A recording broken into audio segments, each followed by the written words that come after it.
Hello, all attendees. Thank you so much for joining us today.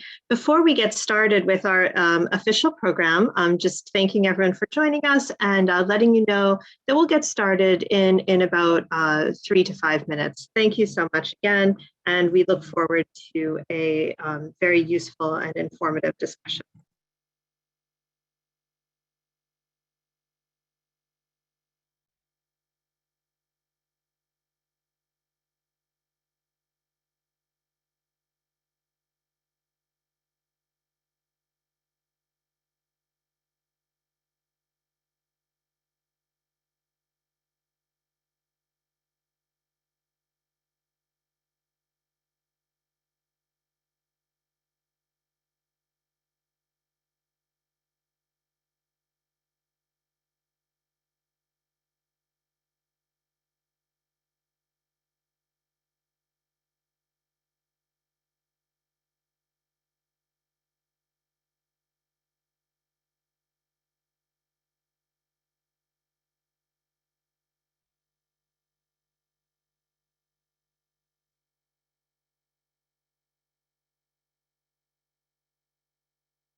Hello all, and thank you so much for joining the National Lawyers Guild International for today's webinar on the crisis in Ukraine. We're very honored to have with us today three tremendous speakers, international lawyers and advocates for justice who will be discussing this very urgent crisis in the world today. And of course, as we are gathered here as representatives and members and people who work with a US-based legal organization, we are also going to examine not only what is happening in Ukraine right now, but the role of the United States historically in the present and in the future, and what we can do if we want to see a world of justice and peace that is free from the threat of occupation, invasion, assassination, and regime change that the United States government has consistently posed to the world over the past century and beyond. Today's webinar will engage with questions of law, of politics, of humanity, and of our collective future, and of the paths and visions that we can take to move forward to fight back against imperialism and to see a world of justice at a time when it may seem that justice is in short supply. With that being said, and with this short introduction, I just want to also tell everybody that you can put questions in the Q&A or in the chat box. If you would like to type a message in the chat box, please feel free to do so. If you'd like to type a question in the Q&A, please feel free to do so. We will be monitoring those questions, although we do have some questions prepared as the event goes on. And we will be getting to those questions during the Q&A portion of the event. This is a webinar Zoom. It is being recorded. After the webinar is over, it will be posted to the website of the National Lawyers Guild International at nlginternational.org. And for anyone here who is not yet a member of the International Committee of the National Lawyers Guild, I want to encourage you to become a member of this committee that deals with many important issues facing the world today and has a special focus on combating the role of US imperialism. So if you're interested in working on Cuba, Palestine, indigenous rights, environmental human rights, or issues around the world from Honduras to Venezuela to Ukraine, please do get involved in the International Committee. I'll put our website in the chat, and we hope that all of you who are not already members of the IC decide to become members moving forward so that we can strengthen our work. With that being said, I'd like to turn it over now to and introduce Suzanne Adely, who is the president of the National Lawyers Guild, as well as a current and longtime co-chair of the NLG International Committee, and she will be leading and guiding our discussion today. Welcome, Suzanne. Thank you, Charlotte. I think that I'd like to just get started by introducing our first speaker, and we're very grateful to have with us today our colleague, Yevgenii Gerasymenko. Yevgenii, can you hear us okay? Great. I'm going to introduce him briefly, and we will introduce our other speakers after Yevgenii has completed his presentation. Yevgenii Gerasymenko is, and please pardon if I'm pronouncing that wrong, Yevgenii, is a barrister and member of the Kiev City Bar. He's a member of the Committee on Protection of Advocates' Professional Rights and Guarantees of the Ukrainian National Bar Association and head of the section on strategic analysis. He represented the Communist Party of Ukraine and other progressive associations that were banned under former Ukrainian President Poroshenko. And he is an associate professor, head of the Center for Human Rights and Governance at Kiev Taras Shevchenko National University and a part of the law faculty department of administrative law and process. Yevgenii, I'm not sure if you had a chance to look at some of the topics that we were hoping that you could address for our mainly US audience, even though we do know that we have some international colleagues on the call with us today. But in addition to hearing whatever it is that you feel is important for us to hear, you know, we wanted to ask you if you know, you could mention in your presentation anything that you think is important for both the global and US communities to understand about like how we've come to this point in Ukraine. And, you know, of course, what's happening on the ground right now and how you are doing. And what is it that we need to do as a US and international community to bring back not just stabilization, but peace and justice for the people, working class of Ukraine, and for the broader region and global community. So please begin. Thank you. Hello, hello, comrades, friends. Very nice to see you here. Do you hear me well? I moved from Kiev, just arrived a few minutes ago to another place because the place of my living before in Kiev, suburban, became really unsafe because we expect that there will be the battles between Russian troops and Ukrainian army, because they tried to surround, I mean, Russian troops tried to surround Kiev, and it will be something like the meeting point of the, it looks like right now. So we should run, we should remove to another city now and safe, but still all territory of Ukraine now is in war, and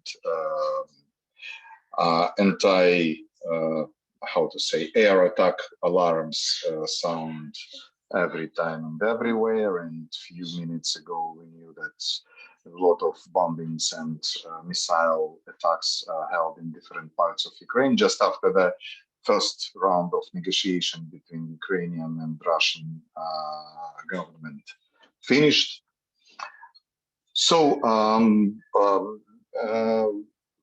just a very short, brief perspective about how we get this and what was the starting point. I think that the starting point of that conflict is that, this is my personal point of view, and this is the point of view of many of my friends.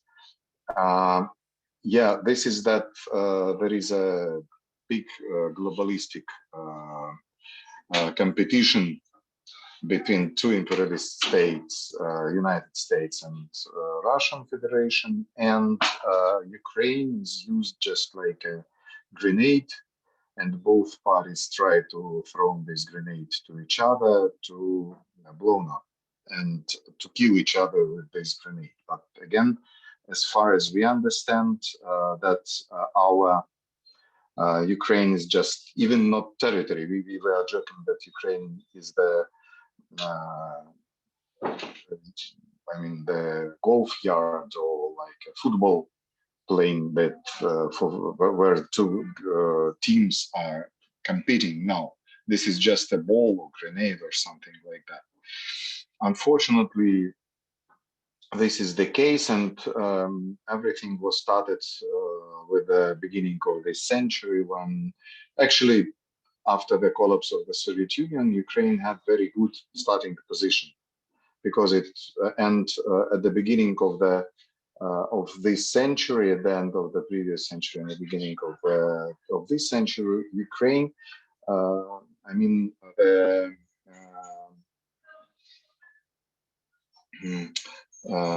speed of economic growth of Ukraine was even higher than speed of economic growth of another European states.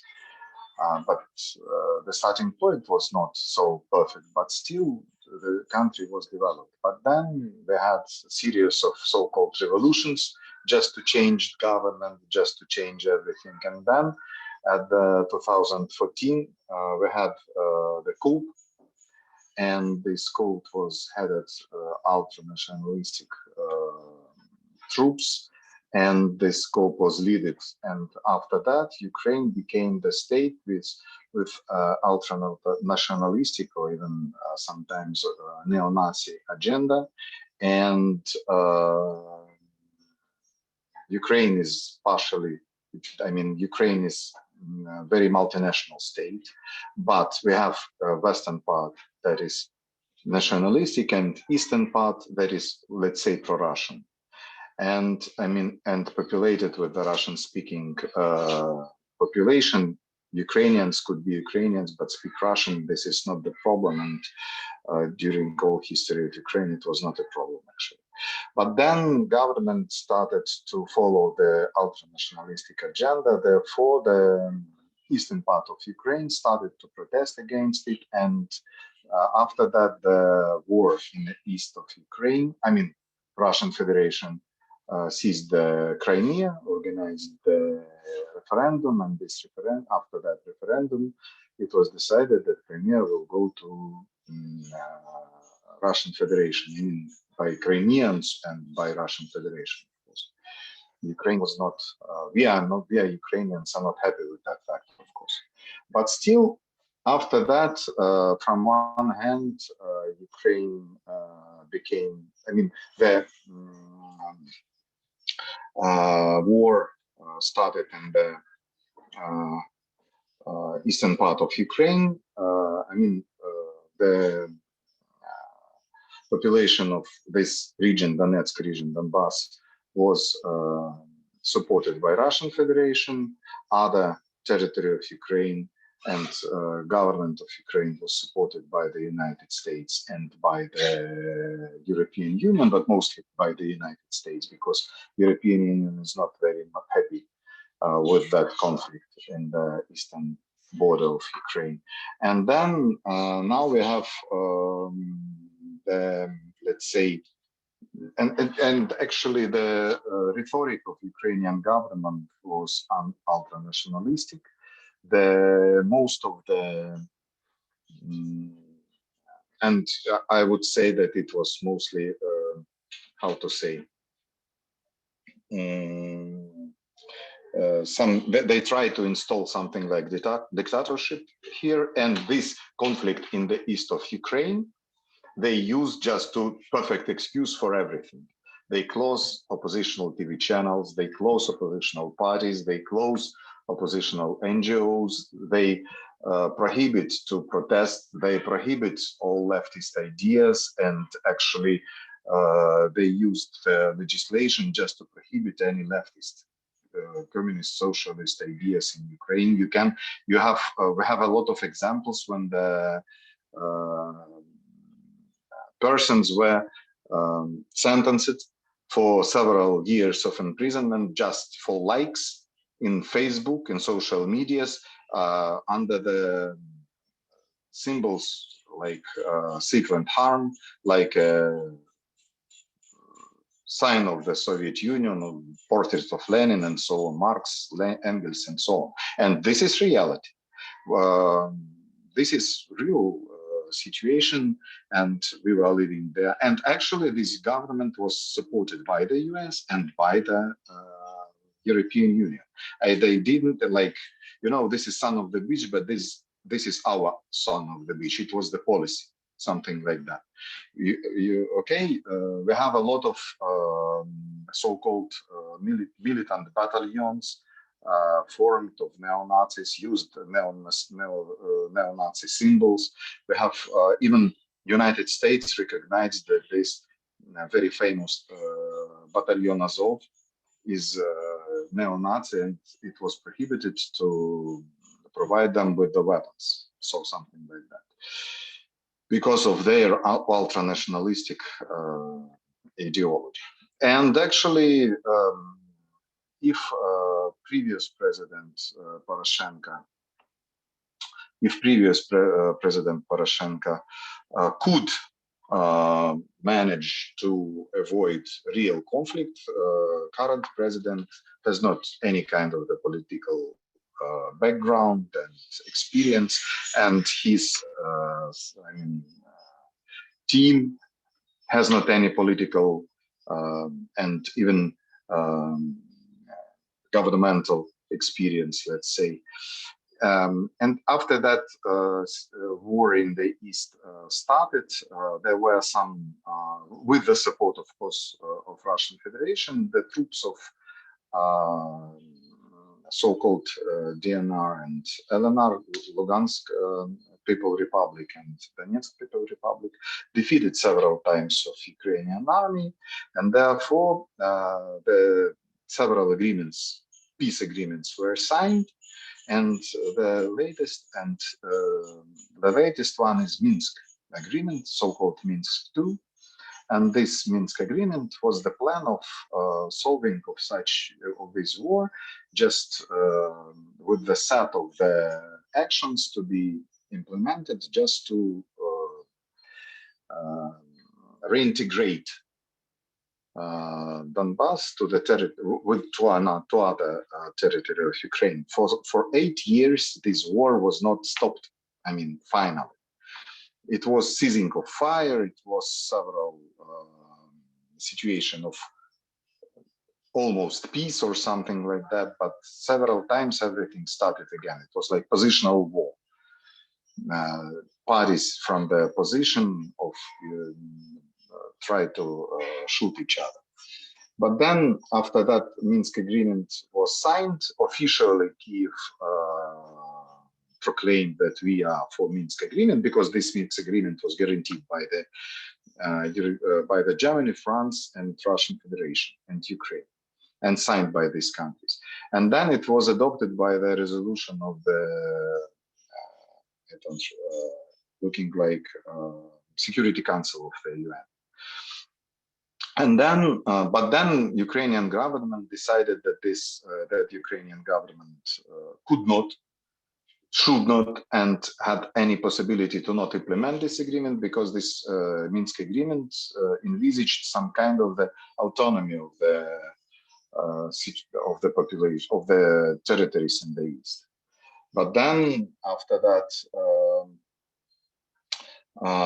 it was, proclaimed that these Minsk agreements are not good, because for any political power that would implement Minsk agreement, it would be like a political death for that political power, because they tried, because of the militaristic rhetoric, prevailed in Ukraine for 8 years, when they like every day, every time were propagated not to implement Minsk agreement. We will attack them, we will just win, we will just end anti-Russian rhetoric, just not Russian language, from the legislation, no everything Russian is bad, and so on and so on. And after that, to implement Minsk agreements, it was like absolutely impossible. And Ukrainian government is highly corrupt. Probably you know that this is one of the most corrupted state in the, not only in the Europe, but in the world as well. And all that support, economic support, was just mostly were just stolen, right, and then transferred to the offshores in different places from Ukraine. But again, after the strict decision not to implement the Minsk agreement, just they introduced, I mean, the government introduced to the constitution 1 year ago the norm that Ukraine will go to NATO. Ukrainian government was supported by the United States, and actually everything, you know, even just appointment for the top positions in government for some, I mean, extent for some positions should be adopted by the so-called International Experts Commission. And this International Experts Commission consisted of persons appointed or proposed by the US Embassy or the EU Representative Office, European Union Representative Office, and so on. So you can see that our state is not very, how to say, independent, I would say this word. So therefore, I think that but again, nobody knows for sure, but it looks like our government was supported by US mostly, that we can not implement Minsk agreement and we can play this game just to make like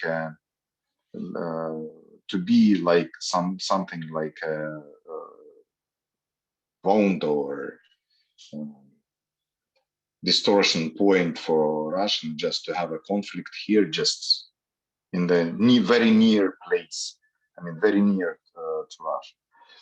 Therefore, again, but we have to understand Russian imperialistic intentions and US imperialistic intentions. And after that, we have war in Ukraine, we have missiles here, we have a lot of bombing, kills and deaths, and we have to run, we have to move, and we have to change places. And unfortunately, this is not bad. And Ukrainian people will pay for everything. I mean, somebody should pay. And it would be not the politicians, it would be not the president of Ukraine, they will escape. Great Britain proposed this president, our president, the shelter and the evacuation from the territory of Ukraine. Then US embassy proposed this, so I think they will escape. Then most deaths, most tragedies for Ukrainian people, ordinary people. I don't know whether or not I was clear, because I'm a little bit emotional right now, and I just again 5 minutes before I start, I just finished drive, so for 300 kilometers. So for me, this is very painful. I mean, not driving, but situation in Ukraine, of course. Still, this is, I am ready to answer questions if you have any. So please, thank you for your attention. Thank you, Yevgenii. I think that we are going to have some questions for you. And we do want to briefly go to our other two speakers before we begin those questions, if that's okay. I'm going to introduce Marjorie Cohn. Marjorie Cohn is a professor emerita at Thomas Jefferson School of Law, former president of the NLG, and member of the Bureau of International Association of Democratic Lawyers. She's also on the advisory boards of the American Association of Jurists and Veterans for Peace. She's a legal and political analyst who writes a regular column for Truthout And she has published several books about US foreign policy, torture, and drones. And Marjorie, will you please begin? Thank you, Suzanne. And I want to say that it is my great honor to be on this panel with Yevgenii. I can't imagine what you must be going through right now. And I'm just very delighted that you could join us today. So thank you so much for your participation and your remarks. On February 21st, after Vladimir Putin recognized the independence and sovereignty of the Donetsk People's Republic and the Luhansk People's Republic, he sent troops to those regions to carry out what he called peacekeeping functions. This was undertaken in response to actions that Russia characterized as a Ukrainian government offensive. During the prior weekend, Ukraine had significantly increased fire against residential sections of the Donetsk and Luhansk People's Republics, reportedly launching 1,600 projectiles and killing civilians. And the deputy Russian defense minister said that Ukraine had 60,000 troops prepared to attack those areas, but Ukraine has denied that intention, claiming that Russia had begun an invasion of Ukraine. US President Joe Biden imposed a first tranche of sanctions to effectively cut off Russia's government from Western finance. When Putin announced Russia's recognition of the Donetsk and Luhansk People's Republics in the Donbass region of Ukraine, he stated that if Ukraine joined NATO, it would be a direct threat to Russia's security. He said that the situation is like having a knife against our throat, and he added that Russia has a right to take countermeasures to enhance our own security. Now, Putin said that, this is just recent, quote, if Russia faces such a threat as Ukraine's admission to the North Atlantic Alliance, to NATO, then the threats to our country will increase many times.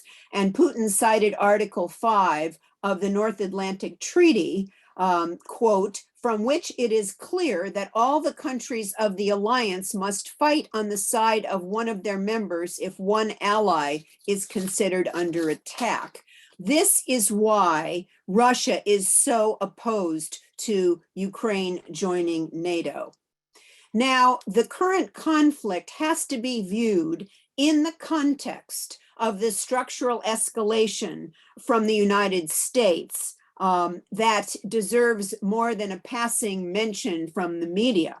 On February 16th, the New York Times, in its lead story on the front page, reported that the United States is building a highly sensitive US military installation in Poland, just 100 miles from Russia's border. The base, which is scheduled to begin operation this year, is a site from which the United States could deploy nuclear-armed missiles. And yet there was radio silence in the corporate media and in most of the alternative media, I'm sorry to say, about that front page story in the New York Times.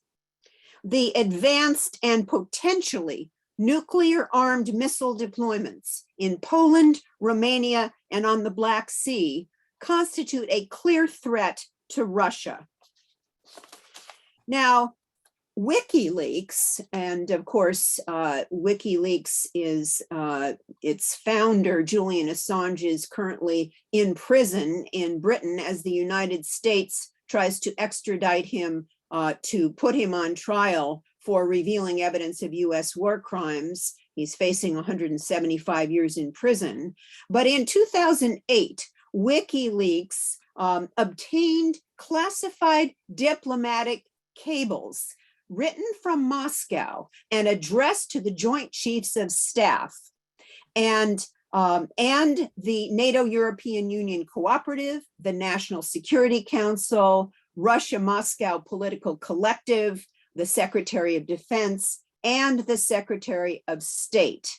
And it said that there was an unequivocal understanding that expanding NATO risked an eventual conflict with Russia, especially over Ukraine. Now, according to Dmitry Trenin, before I get to that, I just want to tell you what this cable said that WikiLeaks released.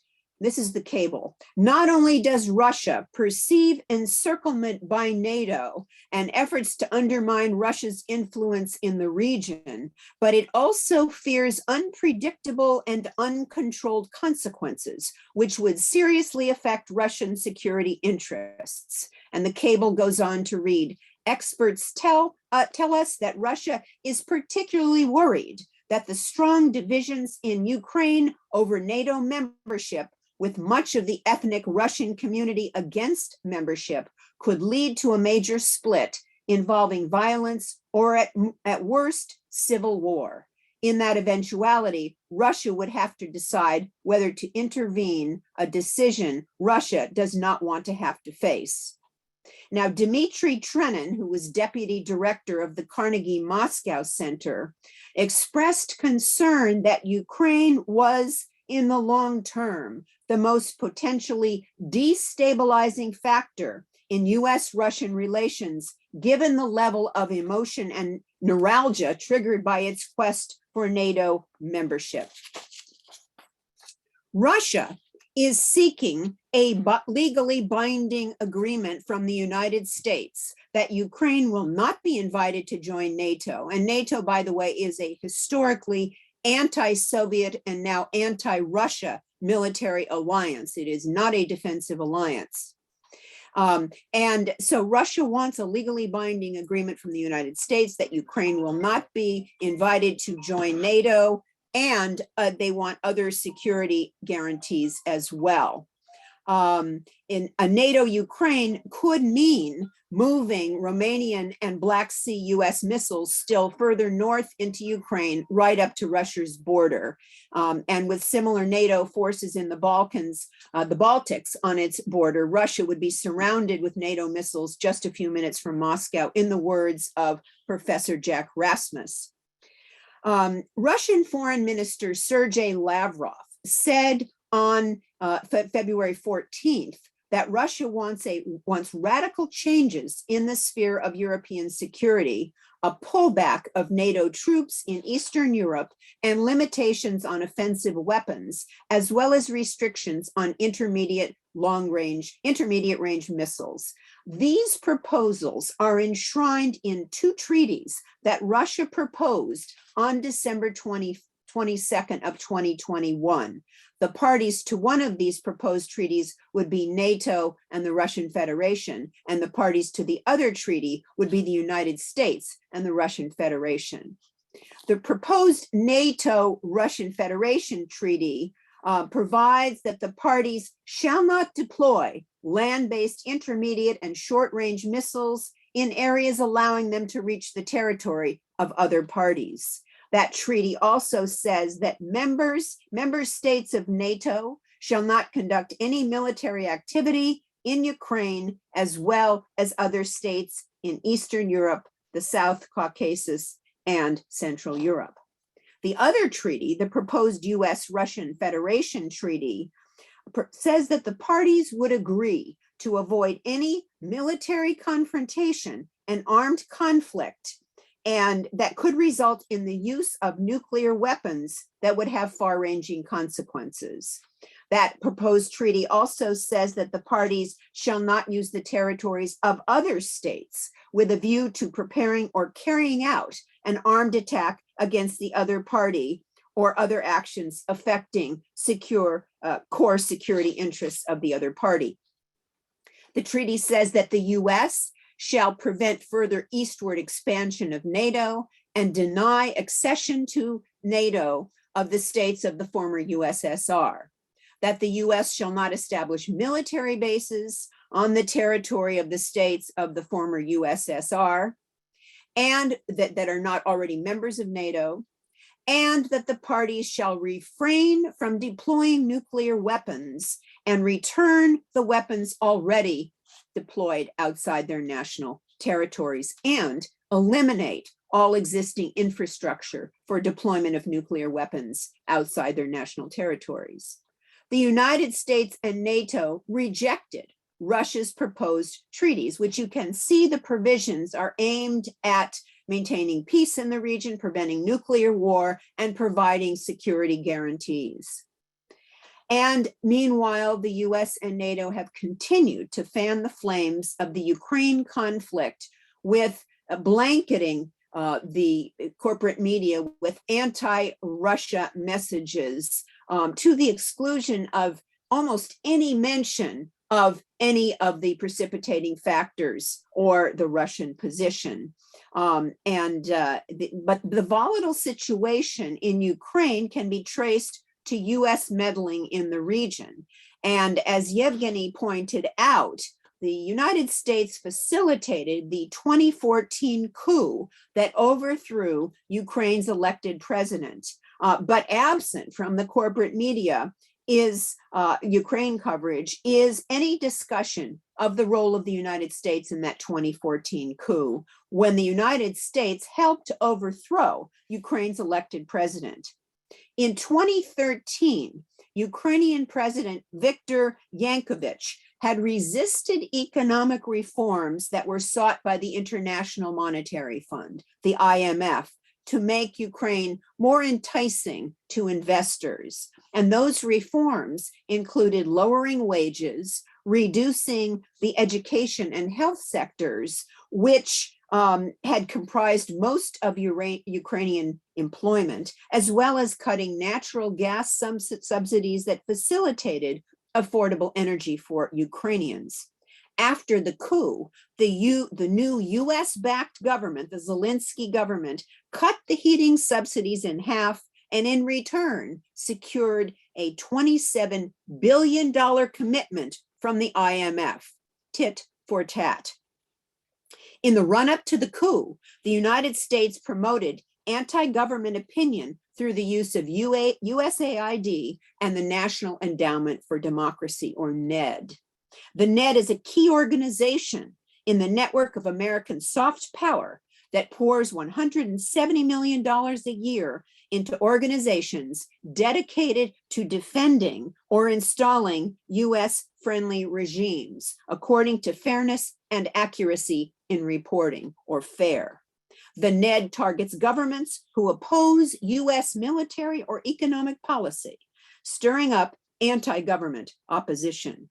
In 2013, NED President Carl Gershom wrote in the Washington Post that Ukraine was the biggest prize in the rivalry between East and West, the biggest prize.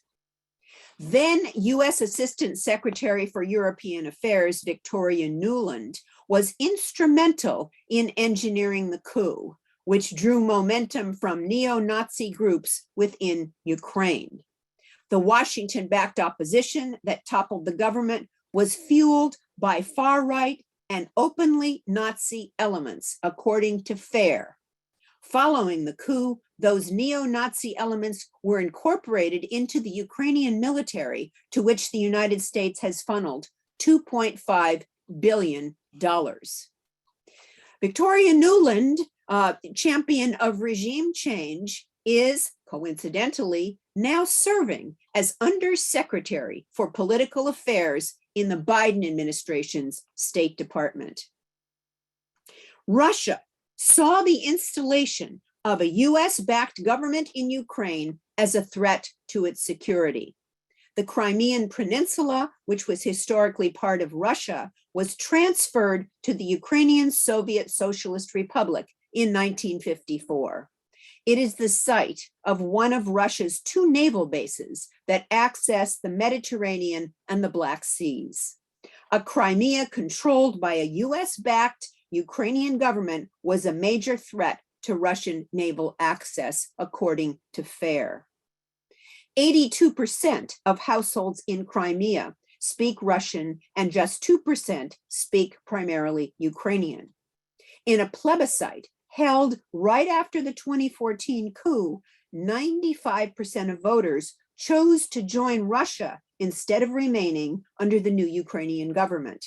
Russia then annexed Crimea. In 2014, the mainly Russian areas of Ukraine, Donetsk and Luhansk, on the Russian border, also chose to secede from Ukraine. And since then, those regions have functioned separately from Ukraine with support from Russia and have seen ongoing intermittent fighting. As the USSR was breaking up in 1990 to 1991, the US government promised the Soviet Union that it would not expand NATO eastward in return for Soviet leader Mikhail Gorbachev's agreement not to oppose the reunification of Germany. By 1991, however, Hungary, Poland, and the Czech Republic had all joined NATO. Romania, Bulgaria, and Slovakia joined in 2004, followed by Estonia, Lithuania, and Latvia. The US foreign policy guru, George Kennan, said, quote, expanding NATO would be the most fateful error of American policy in the post-Cold War era, unquote. That was George Kennan. NATO's Secretary General Jens Stoltenberg reaffirmed NATO's 2008 pledge to offer membership in the alliance to NATO, to Ukraine and Georgia. He said in December of last year, we stand by that decision. That's a quote. A week after Stoltenberg's declaration, Putin said, we have made it clear that NATO's move to the east is unacceptable. And he said the United States is standing with missiles on our doorstep. Putin asked, how would the Americans react if missiles were placed at the border with Canada and Mexico? Putin was angry when the George W. Bush administration in 2001 withdrew from the 1972 anti-ballistic missile treaty, which had been working well for 30 years. Likewise, Sergei Lavrov denounced the United States' 2019 withdrawal from the 1987 Intermediate Range Nuclear Forces Treaty, where the parties had agreed not to deploy nuclear-armed missiles in Eastern Europe or on the western border of Russia. NATO's eastward expansion has created an unacceptable national security risk. Any accession to NATO by the former Soviet republics of Ukraine or Georgia is viewed by Russia as an existential threat that would require a military technical response in Russia's estimation. Viktor Zolnatsky, head of Russia's National Guard, declared, quote, we don't have a border with Ukraine, we have a border with America because they are the masters of that country. And before Putin's February 21st announcement about recognizing Donetsk and Luhansk, Zolnatsky said, of course, we must recognize the republics, but I want to say that we must go farther in order to defend our country. Now, Yevgenii alluded to the Minsk agreements.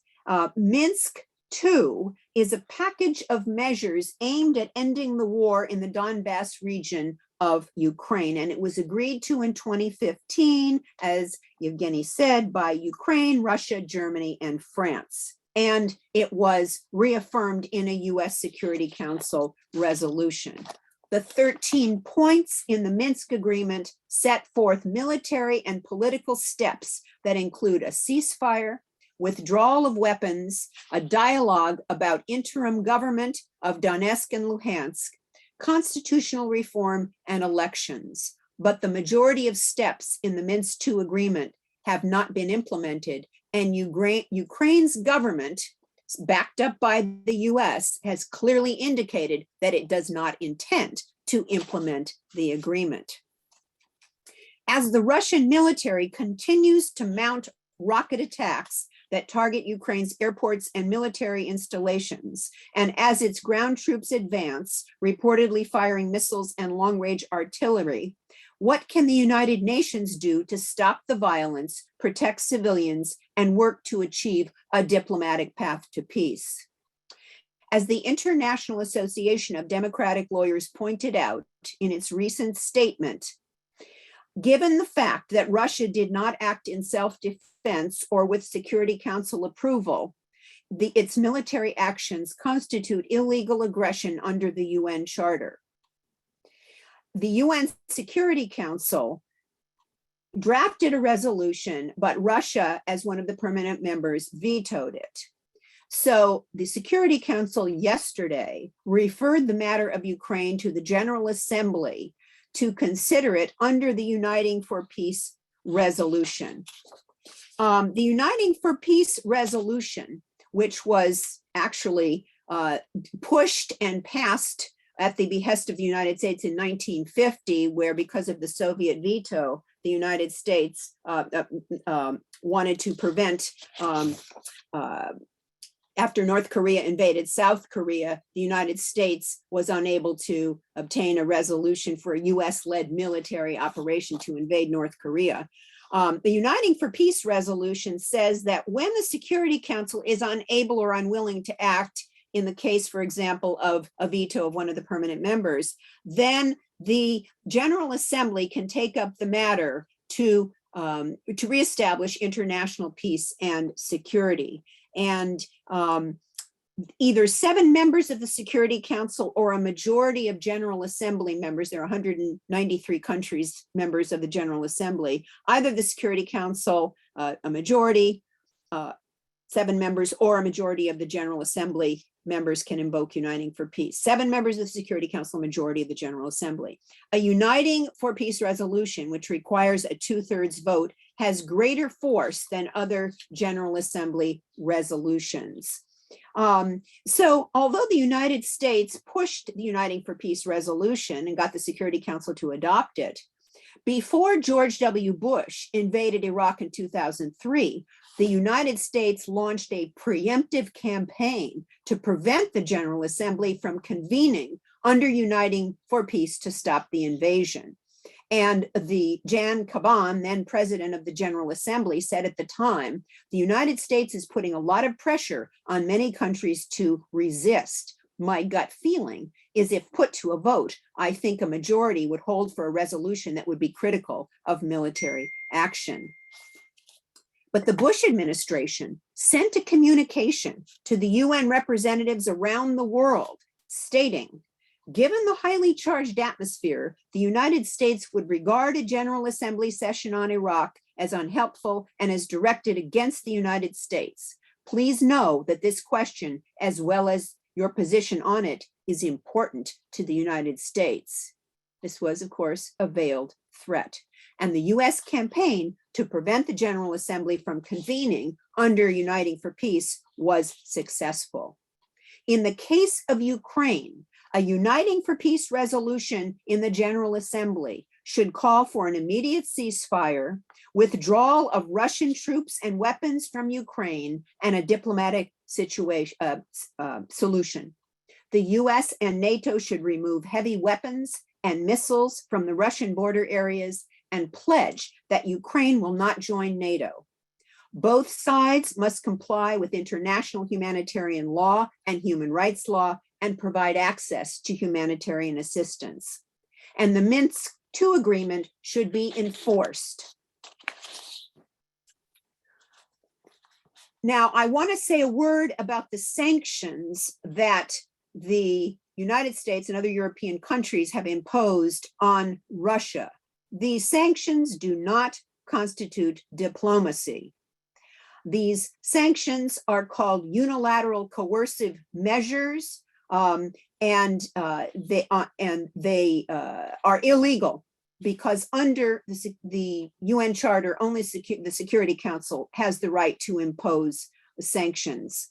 On February 26th, the Biden administration and close allies said that they would expel some Russian banks from the SWIFT financial messaging system, which will essentially bar them from international transactions.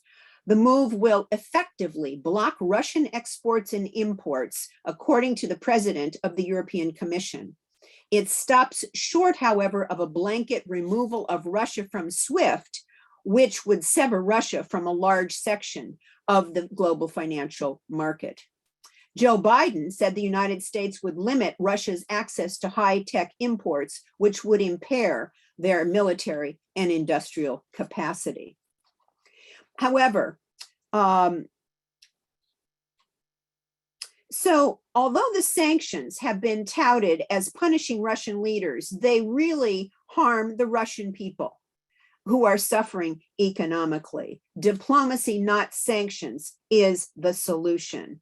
Sanctions on the whole Russian economy are going to hurt the Russian people and spread economic hardship to them and people around the world with rising energy prices. The situation is extremely dangerous, as it could trigger a nuclear war between Russia and the NATO countries. For the first time in its history, NATO has activated and deployed NATO's 40,000 troop response force. On February 25th, NATO Secretary General Stoltenberg declared that NATO would protect and defend all of its allies, including Ukraine.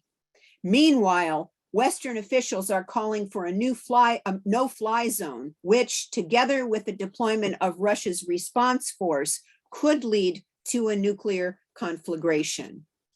People worldwide are mobilizing to demand peace in Ukraine. This past week has seen protests in countries around the world, including Russia.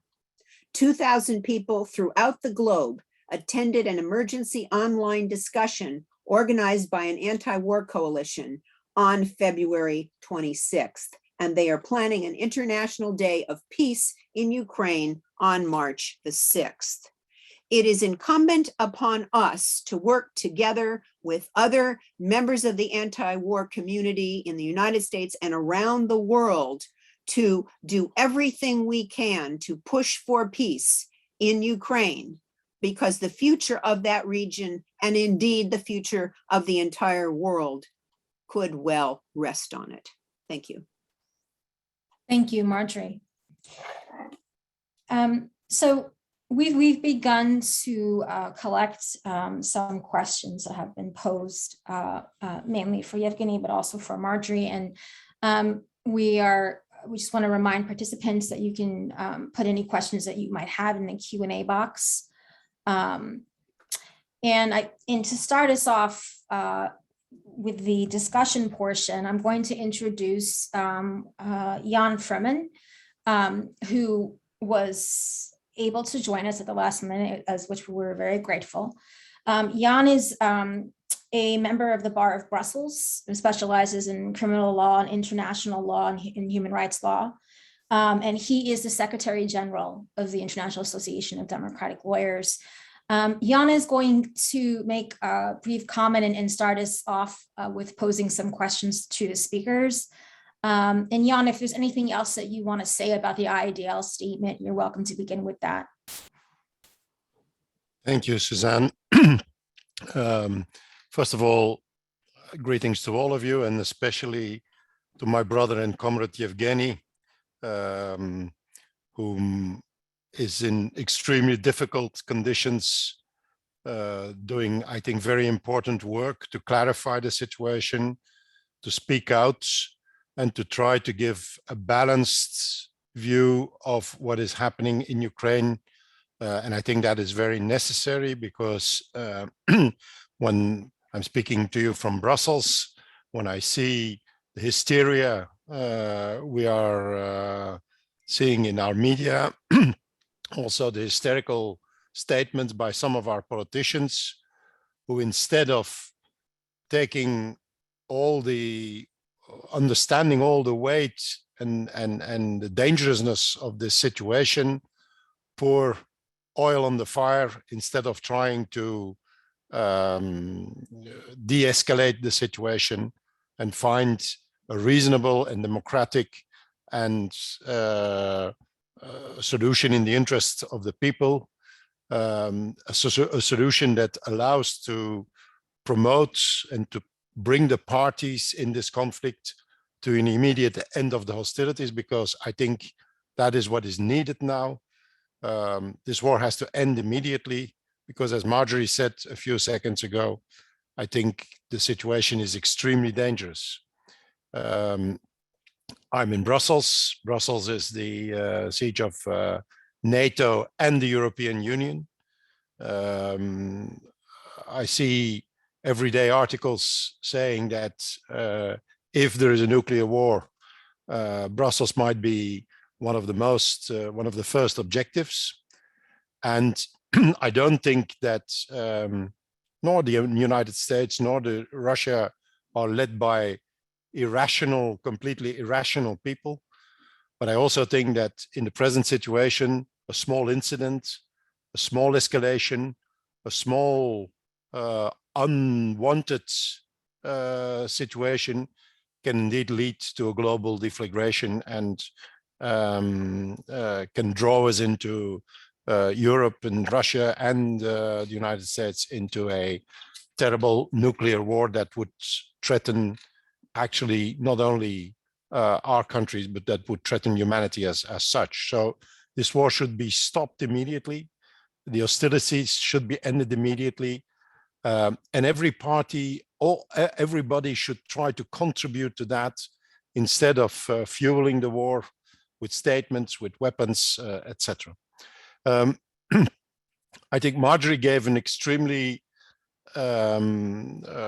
comprehensive view of how this conflict has been built up during the last decades, not only in Ukraine as such. I think I agree with Yevgenii when he says that Ukraine has somehow been used as a grenade thrown between the United States and Russia. It's of course about more than Ukraine. Ukraine is important, but it's about more than Ukraine. It's about the advancement of NATO in the whole of Eastern Europe. And I think we should look at that, and maybe that is a point I would like to discuss with Marjorie and Yevgenii. I think we should look at that from the point in history where the Soviet Union and the socialist countries in Eastern Europe collapsed, and where, of course, I think it's my feeling that the only solution at that time would have been the creation of a neutral, non-aligned, and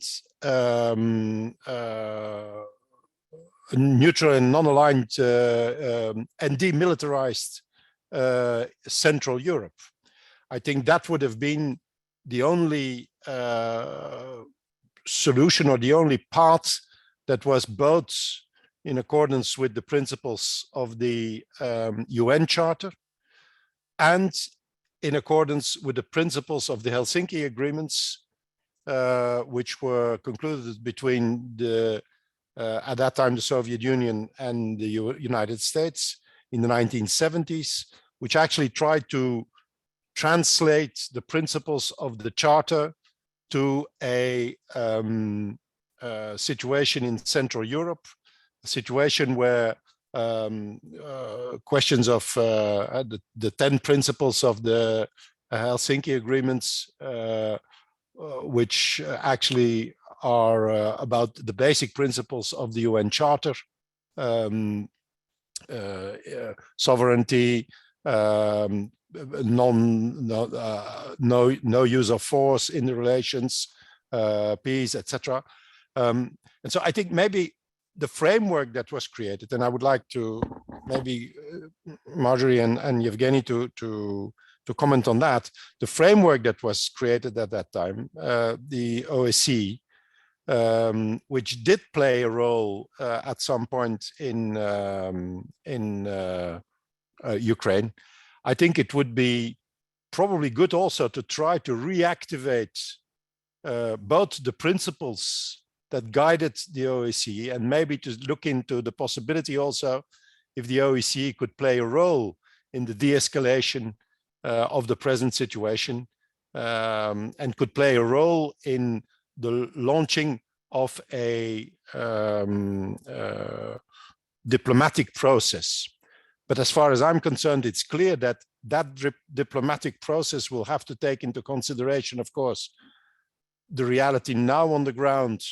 And it's clear that the military action undertaken by the Russian Federation is unlawful under international law.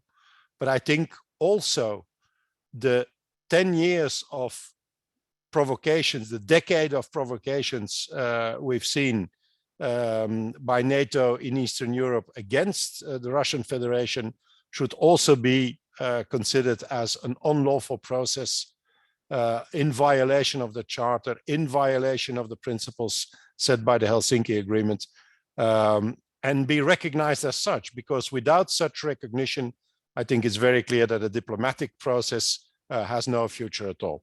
So maybe that is a point I would like to throw into the discussion.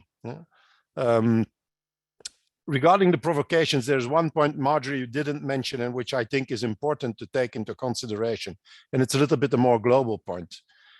Russia, and I think it's an illustration of how strongly, indeed, strategic security interests of Russia were at stake.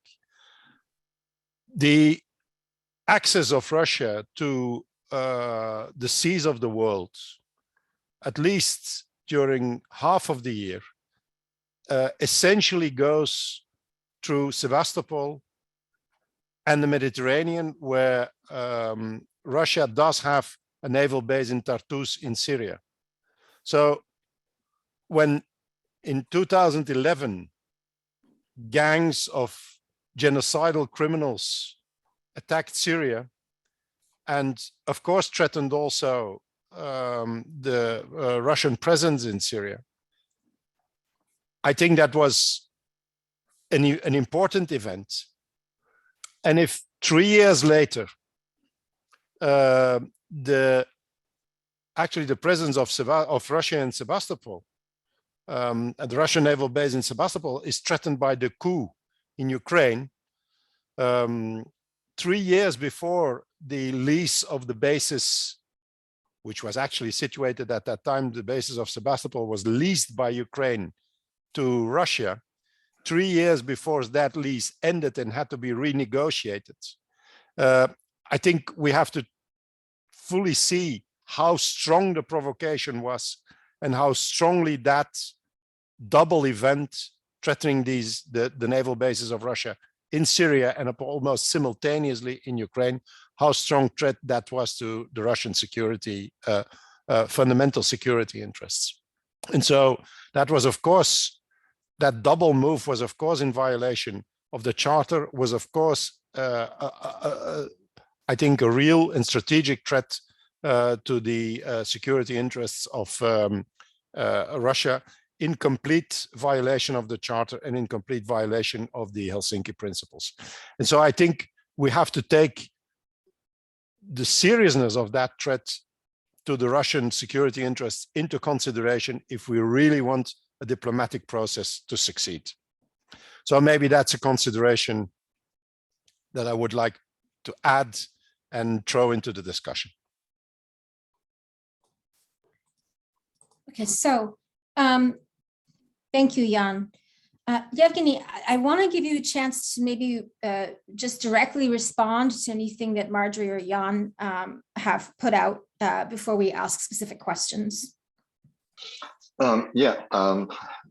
Hello, Marjorie. Once again, thank you. I'm happy to hear you, and I'm happy to see you again. So, yes. I would like to thank you, Marjorie, for the perfect explanation of the conflict and the roots of the conflict and everything, and Jan of the perspectives of the possibilities of the diplomatic regulation. I've heard one kind of comment in the chat. It was about that every country has a neo-Nazi majority, but Ukraine has neo-Nazi, even if it is not majority, but this is powerful minority. And this minority was the power, and ideology was used as the state ideology, and this is warning very much. I think, yes, United States supported coup in 2014, and Victoria Nuland. This is like meme joke, like it was very famous with these cookies. She gone to that place Maidan of protesters and distributed cookies to them, you know. And now everything that United States done to Ukraine, we were called like cookies of Nuland, or Nuland cookies, or something like that, you know. New cookies from Nuland, or just that. Now we have cookies from other places as well. So, but still, cookies of Nuland are.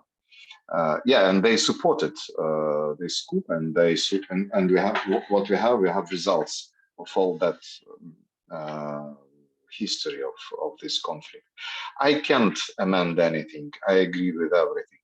Just talking about the diplomatic possibilities. You know, maybe you know that now the negotiation nearby the Ukrainian-Belarusian border started, but I think it will not lead to anything, because I don't think that Putin will stop just seizing the Donetsk and Lugansk Oblast. So hard sanctions, so hard reaction of international community, condemning this aggression, and only Donetsk and Lugansk Oblast. This is nothing for him. He want to have a loyal government here in Kiev. And actually, I read some news from Russian Federation to be familiar with the situation over there, and he claims that this is not war. This is just military action to destroy. To destroy Ukrainian military forces. And the aim is denazification and demilitarization of Ukraine, not seizing of Ukraine, of course. About the neutral status and of Ukraine, actually, it was the general starting point of the modern Ukrainian independent history. Actually, this not nuclear, neutral, and it is called as non-bloc. I mean, no NATO, no other military bloc position of Ukraine. And it was stated in the Declaration of State Independence of Ukraine. Basing on that Declaration of State Independence, other constitutional documents were drafted, and Constitution of Ukraine of 1996, the Constitution of new independent Ukraine was drafted with this principle of non-bloc status, neutral status. Now, after that, after the coup in 2090, the constitution was changed. It was the mine placed by Poroshenko, previous president government, because this law was adopted just before the transferring of power from Poroshenko to Zelensky, to the new president of Ukraine. I mean, elected president of Ukraine in 2019, and then it was stated in the constitution that Ukraine will join NATO. NATO is the goal of Ukraine, and European Union is the goal of Ukraine. That's it. And it was the reason. And actually, what is important that now Ukraine is not the member, of course, of the European Union and not the member of the NATO, but Ukraine follows NATO standards. Ukraine follows everything that comes from NATO, and factually, for some extent, Ukraine is even deeper than countries of European Union involved in the NATO programs, NATO activities. So instructors, standards, and so on and so on and so on. So Yes, and we'll see what will happen. I mean, I think this negotiation in Belarus now we will not lead to anything, because the position of the government of Ukraine was that we will start to negotiate with them from the position that they will return us Crimea and some other Donetsk and Lugansk Oblast. That's it. So we'll see, but I don't think that it will work right now. That's why the Russia, from the territory of Russia, from the territory of Belarus, intensified the missiles attacks in Ukraine and military actions in Ukraine. So to strengthen negotiation position, let's say. Yes, I think that the neutral status, democratic government, and so on would be perfect. But after the Ukraine joined this non-bloc status, neutral status, so-called Budapest Memorandum was signed, and Great Britain, United States, and Russian Federation guaranteed to Ukraine protection and security in case of the war. And we can see that this Budapest memorandum doesn't work at all, actually. And nobody would fight for us. This is clear, of course, but still it doesn't work. We'll see if there should be elaborated quite stronger guarantees of protection, of security. We'll see. Of course, I think that maybe some kind of the solution should be found. Of course, any war finished with the total intervention or with the negotiations and peace agreements. But still, I think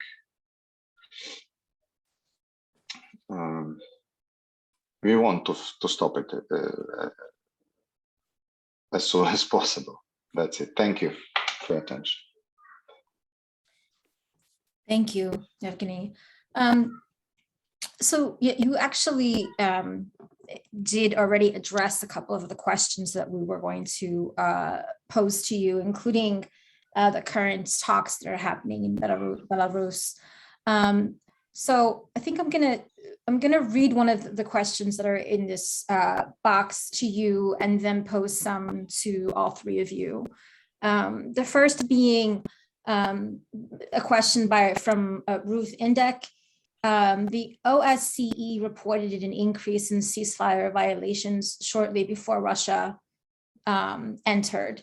And there is a dispute as to who was responsible for those violations. And she's specifically asking for sources, but if you have any comments on that. No. Yes, that's true. And in our newspapers and in our media were a lot of information from the government, of course, that ceasefire regime was violated many times and fires was intensified. And even OSCE mission just took its staff from that place. I mean, international staff. And I think, yes, both parts are, the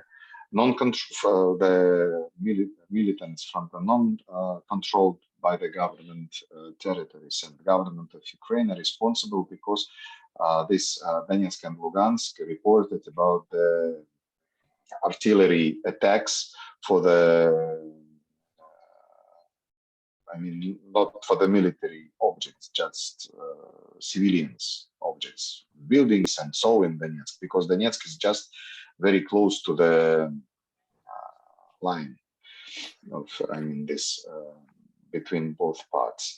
And actually, as far as I understood from the speeches of our politicians, from the speeches of Lukashenko, Belarusian leader, and so on, that our government was warned several hours before that Russia will start these attacks.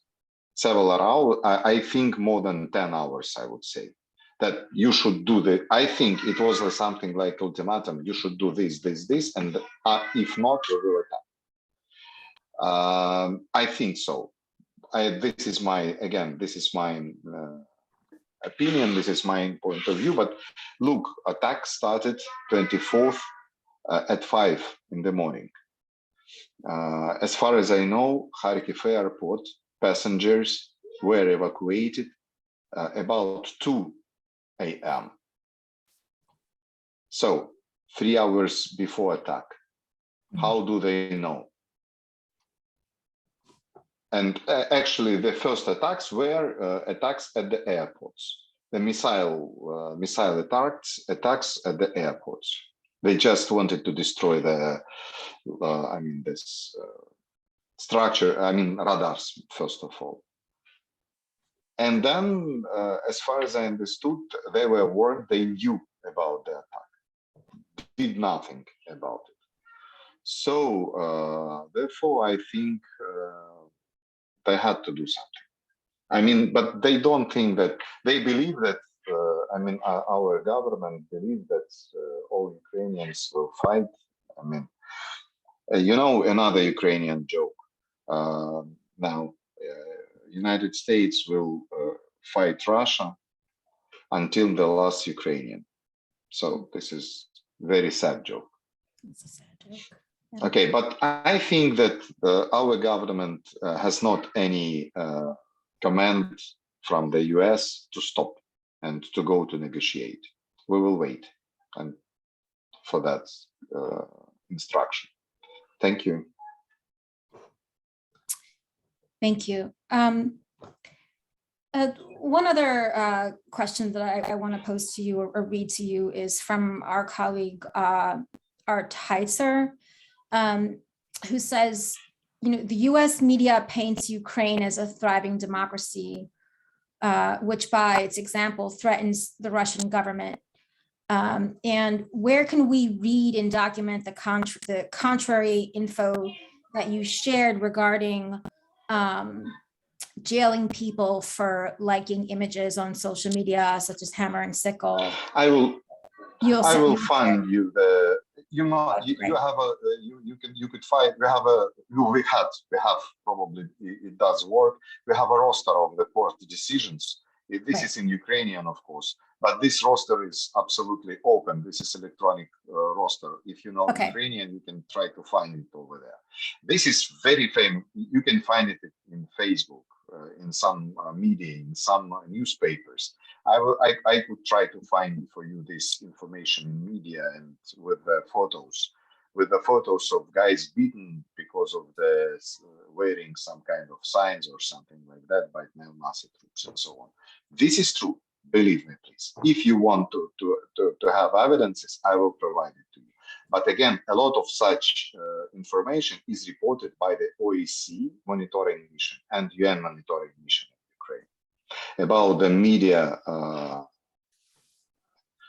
ban, about the party bans, and so on and so on. So just, but again, they are not very, how to say, happy to publish some kind of the information, but they publish sometimes. OSCE monitoring mission and UN monitoring mission. Both. Right. I do appreciate the question. I think that, coming from the perspective of being based in the United States, there's, I think that, we're not actively looking for that information, because, we have to be learned enough to filter it through. And I think that, speaking personally, if I wasn't a participant in the IDL, I would know a lot less about what's been happening in the past few years. And I think we need to make sure that we keep, this information on our radar in a more diligent way here in the United States. One question that was posed, which I think that any of you could answer, was please explain why Russia cannot claim self-defense under Article 51. I don't know exactly. I'm not an expert. I'm not a Russian lawyer. I'm not the expert in Russian policy. I'm Ukrainian living in Ukraine. So I can't answer this question because I don't know why they don't. I don't know exactly. Maybe they will, but I The don't Honored know. Marjorie could address that. Yeah, I just, Yeah. excuse me, but I can't. No, Yeah, I saw, yeah. no, please continue. Sorry, yes. Yeah. I saw some question. I would. It was interesting for me. Let me check. Just one of the last questions. Sure. I mean, in the chat. ICC. Yes, about ICC. Ukraine hasn't signed this ICC. I mean, International Criminal Court statute, because Ukraine is because of that the information that Ukraine violated very many times all that international humanitarian law during the conflict in Donbass, I think. But Ukraine hasn't signed the ICC charter. That's it. Thank you. Yes. Does somebody else want to address that question about Article 51? Yeah, Article 51 says that basically there's an exception to the UN Charter's prohibition on the use of force by one member state against another. And that exception is when the country is acting in self-defense against an armed attack. And the well-established Caroline case, which has fleshed out what this principle of self-determination, self-defense means, says that the need for self-defense in order to be lawful must be instant, overwhelming, leaving no choice of means, leaving no moment for deliberation. And whereas there may have been an argument by Russia that it was acting in self-defense when it sent the so-called peacekeepers into the Donbass region earlier in the week, when Russia mounted a full-scale invasion from all sides into Ukraine, into all of the cities of Ukraine, then its self-defense argument is much more strained, which is why the International Association of Democratic Lawyers concluded that Russia was not acting in self-defense. The only other exception to the prohibition on the use of force by one state against another is when the Security Council approves that use of force. That was not the case here either. Thank you, Marjorie. There are also a couple of questions that are been both in the Q&A box and in the chat as to the legality of NATO. And I wonder if, let me actually just pull those questions up. And I wonder if anybody wanted to speak more on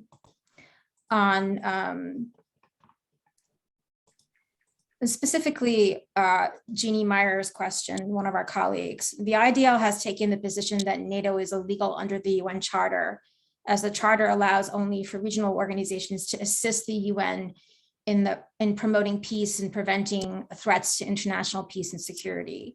NATO is a military alliance which has been involved in aggression. Do you think that we should demand the end of NATO? I think definitely we should demand the end of NATO. It's very clear that NATO, the Charter allows regional organizations, but it's obvious that NATO is not a regional organization in the sense of the Charter. NATO has been set up and has been organized in order to use force in international relations. That's actually the reason of existence for NATO. Of course, NATO has always argued that it was a defensive organization and that they were only, but I think the Libyans probably don't agree with that. The people in Serbia probably don't agree with that. We've seen numerous actions both by NATO members and by NATO as an organization, aggressive military action. So it's not an alliance that has been created. It's not a regional organization in the sense of the UN Charter, and it's not an alliance that has been created or an organization that has been created for defensive purposes only. I think the whole history shows that it's the contrary. Now, even if one would think that NATO was set up in order to react as a reaction to the Warsaw Pact, and that NATO was set up to defend its members against the Warsaw Pact, it's obvious that it should have immediately been dissolved when the Warsaw Pact disappeared. Because if that was the reason of existence, it was to defend the NATO members against the Warsaw Pact, then as soon as the threat, the so-called threat, disappeared, it's obvious that NATO became, the second Warsaw Pact disappeared, NATO became even more illegal than it could have been previously.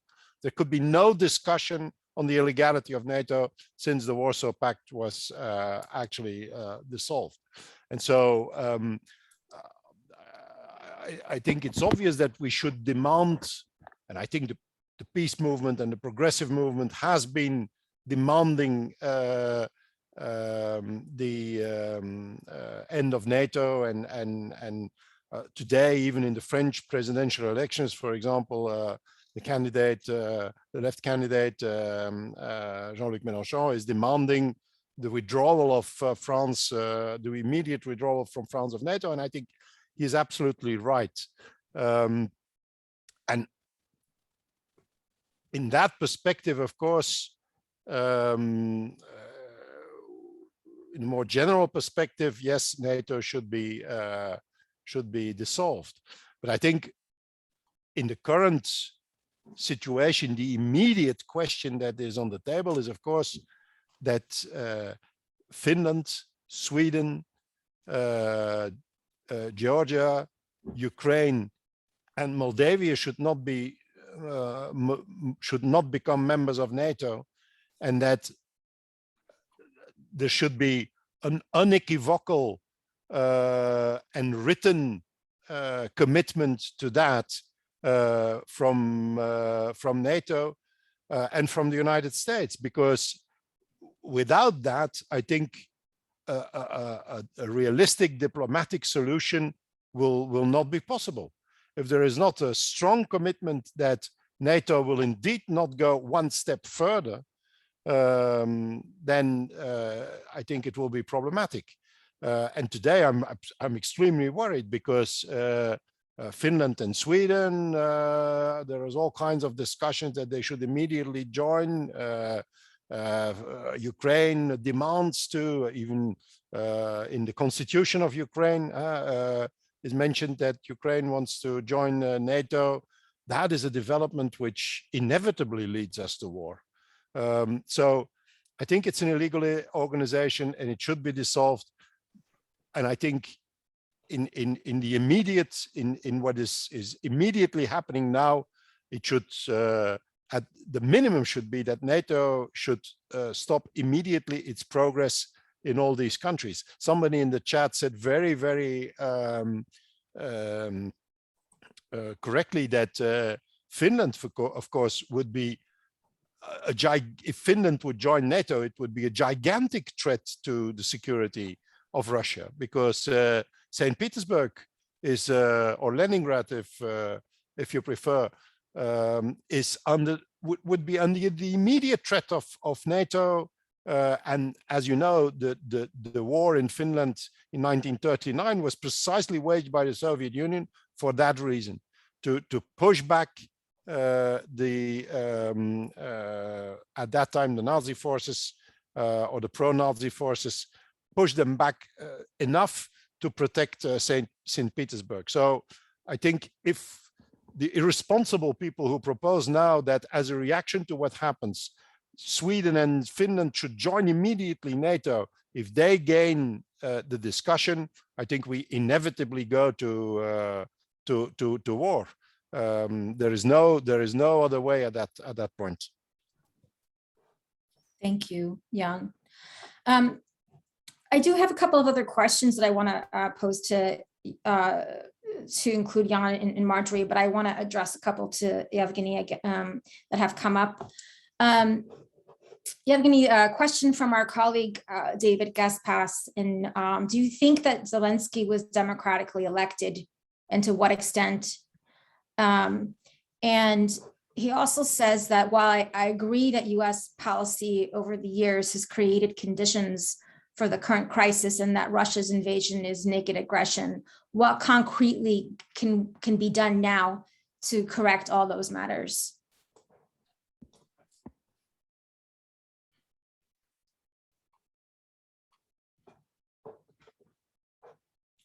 I think you're on mute. Yevgenie, you have to unmute yourself. Yes, my mic. So sorry, excuse me.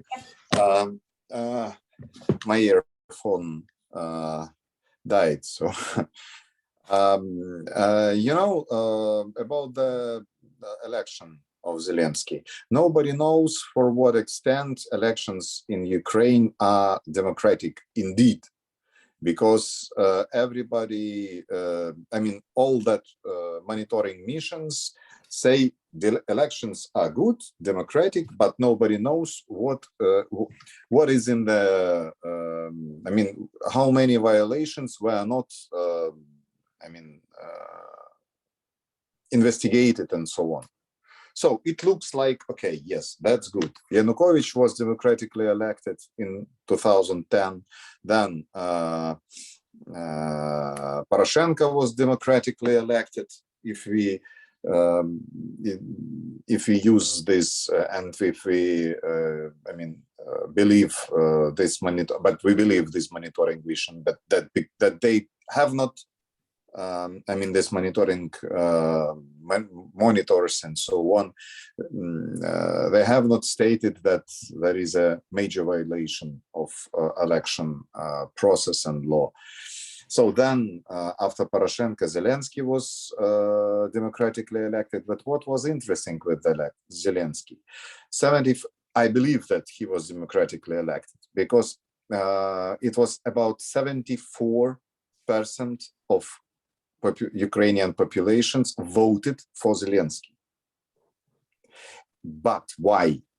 Because he promised that he will go for peace and he will do everything for peace and he would be the peace keeper. Considering that he is from the very eastern part of Ukraine, many Ukrainians believe him. But now he became more right, ultra-right, more pro-military than even Poroshenko was before. This is the first point. The second point that if we are talking about the polls about NATO, about the what people think about NATO, before the 2013, major of Ukrainians were against NATO and even against EU. After the 2013, because of this situation in the east and the seize of the Crimea, annexion of Crimea, the orientation of people began to change. But still, what is important that despite all the proclamations of Ukrainian government that we are going to the EU and we are going to the NATO, officials of NATO several times, many times I would say, stated that Ukraine in the near and not near future will not be a member of the NATO. And Ukraine is not ready to join EU, European Union. But after that, Putin's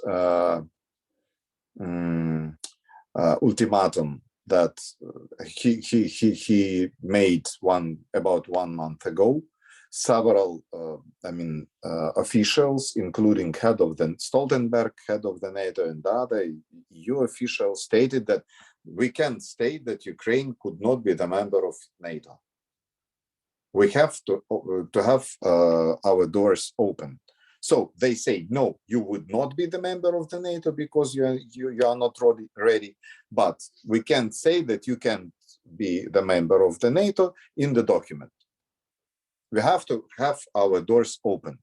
So this is what is that? So you will not the member, you will not be the member of the NATO, but we can say that you will not be the member. Something stupid, I understand that, but still this is like a joke. Then dualism. I mean, one of my friend has this verb. This is a dualism of points of view in one head. You know, we have one point of view for one man and another point of view for another one. But we are lawyers, we understand how does it work. But if it is professional activity, but still, what should we do? I don't know exactly. I think we have to go to some kind of the agreement. We have to make some kind of, but I don't know exactly. Now it looks like there should be negotiations between Ukraine and Russian Federation, because this is a conflict of two countries. Then, of course, there should be something like the mission of peacekeeping mission. But then again, now we have, even those who were pro-Russian right now, after that attacks, after that invasion, became absolutely different, because missiles not kill not only militants but civilians as well. And a lot of buildings destroyed, a lot of kills, a lot of deaths, and this is bloodshed, and this is very bad. I don't think that, but again, neutral state could be done, but again, I think only there will not work if our so-called Western partners will not lead this process, because our government, Zelensky, our government will follow the militaristic agenda and will follow militaristic rhetoric, because they can't go and they can't give up. So we'll see. But I think it should be something like peace agreement with the participation of different countries, I think. I don't know exactly. Maybe OAC, maybe something like specific, something special. I don't know. Sorry, I can see that this negotiation could lead to peace, will be effective. I mean, the process will be effective probably, but again, Putin mentioned that they will not stop military actions during on the period of that negotiations, to prevent the situation when Ukrainian government will use this, our government actually will use these negotiations to just have more weapons from the West and so on. That's it. I don't know. Thank you. Can I add something to that? I absolutely agree with Yevgenii that I think the key for all this is, to a large extent, in Europe and in the United States, because they will have to accept first that there is a realistic, balanced diplomatic process that starts. And I think the key for that is mainly in Washington and in Europe, because if in Washington and in Europe there is no acceptance that there must be a diplomatic process that takes into consideration the security concerns of Russia in a realistic way, if there's no acceptance that the outcome could be a demilitarized, neutral, non-aligned Ukraine, of course, with real guarantees for its independence and its security. But as long as that perspective is not accepted in Europe and in the United States, they will continue to fuel this conflict. They will continue to push the Ukrainian government to take a tough stand. And it will be absolutely impossible, I think, to drag Russia into real negotiations unless it feels that there is some possibility of an outcome with demilitarized, neutral, and non-aligned Ukraine and possibly other parts of Central Europe. So I think I just saw a call by our friends in Cuba, which says what we need is a process that recognizes the reality of the progression of NATO and the fact that that is wrong, that is in violation of the interests of the people of Central Europe and in violation of the Charter. And they say we need a serious, constructive, and realistic diplomatic solution. And I think we have to mobilize all possible mechanisms for that. United for Peace was mentioned in the General Assembly, but the United for Peace resolution, which then will have to take into consideration that balanced approach. I think the OSCE, we have to try it. Although I know all the limitations, because there were a lot of comments in the chat on the limitations of those mechanisms, and I agree. We all know that those mechanisms have a lot of problems, but we need to mobilize everything what is possible. First of all, to stop the bloodshed and to start a process of de-escalation, and I think it will be by small steps, because you can't abolish simply the whole situation. It will be step by step, small step by small step back on both sides. And I fear that that is the only way out of this. Thank you, Jan. So, because we can't keep all of you here forever, we are going to try to end in the next 15 minutes or so. So what I'm going to do is put forth a few more questions from the Q&A box in the chat that I think could be important to address. And, you can choose which ones you want to focus on. And then those answers could also include your final remarks, if that's okay. And I'll start with Marjorie. Marjorie, Jeannie asks in the question in A, what do you think that the Uniting for Peace resolution will do? Any chance that it will demand negotiations or do what happens in Korea?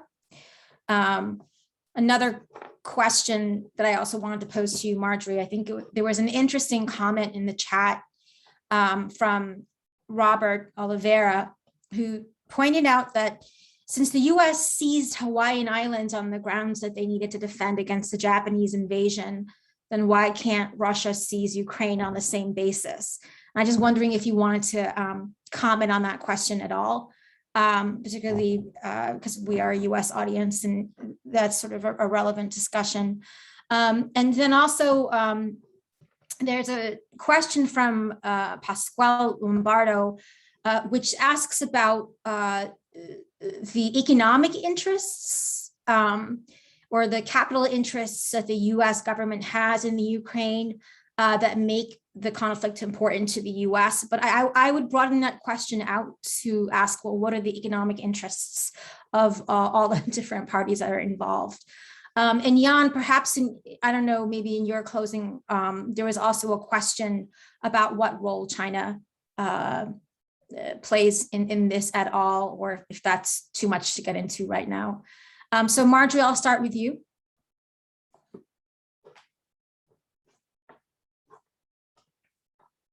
You are on mute. Yeah.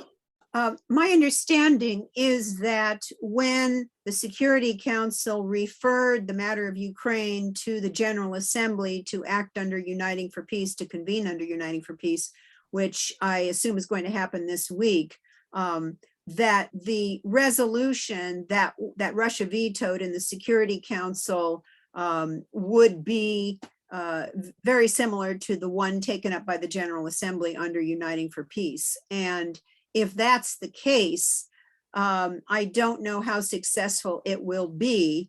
It is really critical that any resolution that's passed by the General Assembly under Uniting for Peace includes the withdrawal of Russian troops and weapons, but also an immediate ceasefire and the withdrawal of NATO weapons, heavy weapons and missiles from the Russian border, and pledge that Ukraine will not join NATO. And if those things are not included, then I don't know that there's much prospect for success under Uniting for Peace. Thank you. Anything else that you wanted to address, Marjorie, before your last remarks? Or yeah, a couple of things, and that is that the reason, I think I mentioned this in my remarks, but the reason that Russia is so adamant that Ukraine should not join NATO is because under Article 5 of the North Atlantic Treaty, it says that an attack on one NATO member is an attack on all. So if Ukraine was a member of NATO, then, and Russia invaded it, which they did, then the NATO countries could make war on Russia under the NATO treaty, which, as Jan has pointed out, is actually illegal under the UN Charter. It's not really a defensive alliance at all. But when the Secretary General of NATO said that the NATO countries would also defend their allies, he mentioned, and I think the NATO statement actually mentioned, Article 4 of the North Atlantic Treaty, and that says that that NATO countries can take action not just to protect NATO members, but also to protect their allies. And this is really, really alarming because NATO's previous military interventions in Serbia in 1999, in Afghanistan in 2001, in Iraq in 2004 or 3, Libya in 2011, were all executed under Article 4 of the North Atlantic Treaty. So just because Ukraine is not a NATO member at this point doesn't mean that if, for example, the US was sending heavy weapons to Ukraine, which it's doing, and the Russians tried to stop those weapons, that would not be perceived as an attack on Ukraine and trigger this Article 4 provision, and NATO countries start attacking Russia, which has put its nuclear weapons on high alert, and the rest is just too horrible to imagine. So we have to do everything we can, as Jan said, as Yevgenii said, to come up with a diplomatic solution that will work to stop the bloodshed and to stop and prevent the horror of a nuclear conflagration. thank you, Marjorie. And then just lastly, because this has kind of been a back and forth in the chat, and this question about the sort of the grounds of stopping an invasion from Japan that the United States used to occupy Hawaii. I think that in response to the person who posed that question, I think if you're as a representative of the National Lawyers Guild, we consider Hawaii to be under illegal military occupation. I'm not familiar with how those justifications were sort of put out or framed by the United States at that time, but I'm wondering, Marjorie, if you wanted to comment at all on that comment or question. Yeah, I am not an expert on the situation of the Hawaiian Islands, but a military occupation is illegal. And if that's what is contemplated here, I don't think that could be justified under international law. Thank you, Marjorie. Jan, we'll go to you. I don't know if you want me to sort of repeat any of the questions that I posed, but particularly if you have any last comments that you want to make, but also if you do want to kind of address any of the questions that I put out around China, around the economic interests of different parties.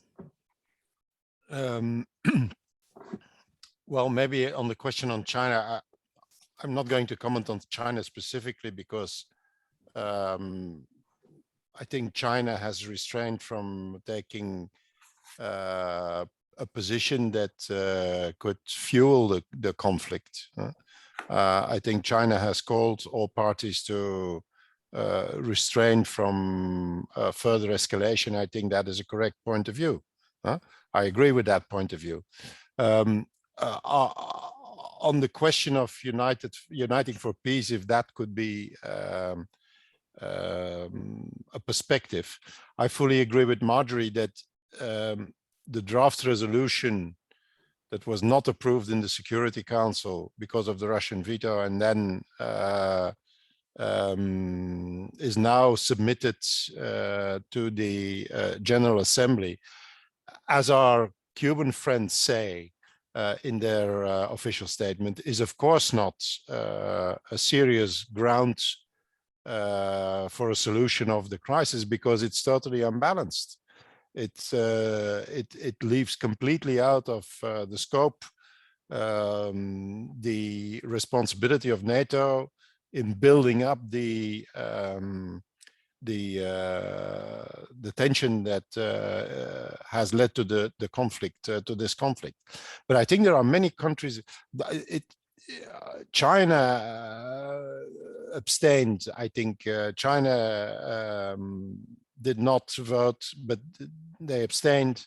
I think India also, if I'm right, abstained from voting the unilateral anti-Russian motion that was presented to the Security Council.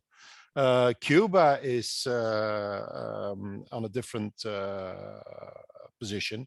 And I think many other countries in the world should be, we should be able, or we should be working to try to unite other countries in the world to promote, under United for Peace, a much more balanced resolution, calling for a neutral, demilitarized, and neutral and non-aligned Central Europe, Ukraine in the first place. And I think if that would be the starting point of a resolution, it could probably push, it could also, it could maybe unite a majority of members of the General Assembly, and then it could also be an alternative United for Peace resolution submitted to the General Assembly. And I think an initiative by all those countries who abstain and who want a more balanced approach could certainly weigh in the scale and be an important would say support for the start, the slow and difficult start, but nevertheless the start of a realistic diplomatic process. So I think we have to work in our respective countries, work with India, work with the Chinese, try to build that perspective that is given by China, by India, by Cuba, and without any doubt shared by many other countries in the world. And I think we have to try to build on that and on the people's movement for peace, because there also I think we can find significant support for a neutral and non-aligned Central Europe. And I think that's our only hope, because if not, I think the risk of this getting out of hand is extremely serious. So regarding China, I think that's the basic comments I would like to make. That is, let's try to get China and India and Cuba and maybe South Africa and other countries in the world into a global movement to push for a neutral and non-aligned Central Europe. Thank you, Jan. Yevgenii, so I wanted to invite you to sort of give any closing remarks that you'd like to give. I think that I'll say, and what I've noticed kind of in the chat and also in discussions leading up to today's webinar, folks are just concerned as to how, ordinary Ukrainians are being impacted in the present moment, as well as they have been impacted in recent years. And with all this talk about like what we should be promoting in the UN and diplomatically, what are just some, if anything, basic things that folks can do to be in solidarity with Ukrainian people right now? And I know that this is a question that, like, my niece is a college student and called me up the other day and said, I want to sort of do something to talk about the situation in Ukraine that is in solidarity with the Ukrainian people. However, there is this really pro-war element on my campus that is like uniting the racist elements of the right wing and the racist elements of the liberal wing that that exists in a vacuum and is void of any context or analysis. And she specifically is asking, like, then how can we address this? How can we respond to this? And anything else that you'd like to close with? I'm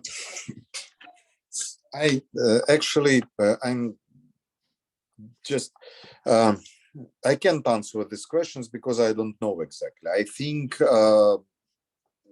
about the vacuum, how can we address it and so on, ultra-right things. The most of Ukrainians are not ultra-rights or something like that, but we have minority, but this minority is very active, and this minority gained power in 2013. So if power is changed and if something prohibited by the legislation of Ukraine and implemented, so I think this is enough. But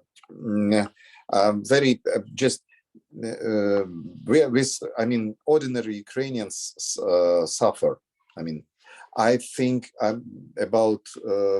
I've heard the statistics, about 400,000 of Ukrainians just crossed the border, European Union border, during these 4 days. So this is quite a big number. Of course, they are not refugees under the Convention of 1951. If it is European Union law, the instrument called as the temporary protection or additional protection could be used for them, but still this is not the refugee status, but additional protection is very closed one. In Africa and in Latin America, there are some regional instruments that include war refugees under the umbrella of 1951 convention, but still not in US, not in European Union. I think as far as I remember, the forecasts about 4 or 5 million of Ukrainians escaping to the European Union countries. This forecast, expect this number of people. I think as soon as we stop it, as soon as we stop the conflict, the life of this number of just people, they are humans, they have souls, dreams, feelings, children. I have 3 years children, son. I have my son youngest son is only 3 years. So I think we have to do something. I don't know exactly. I have not planned.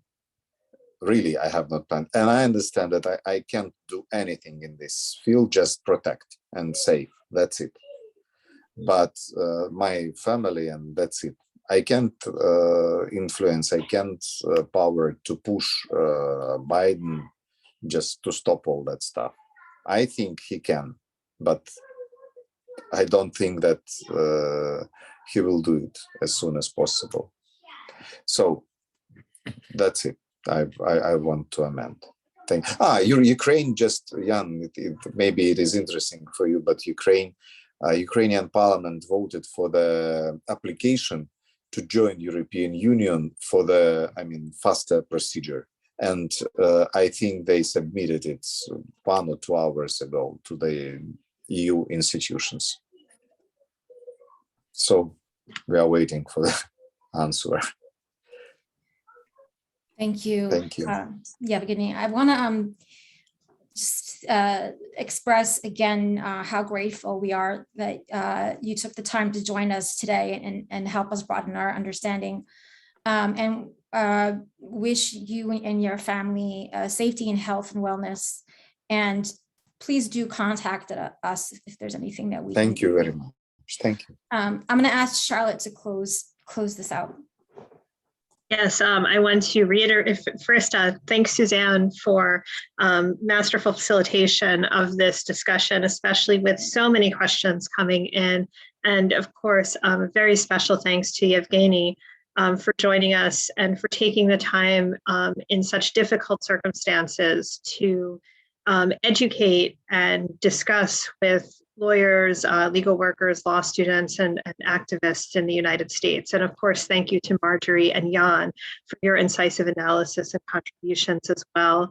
As we close the webinar, we want to continue these discussions, and most importantly, we want to continue our work that in the definition of the International Committee aims to hold the United States and corporations accountable for their ongoing violations of human rights and the rights of ecosystems.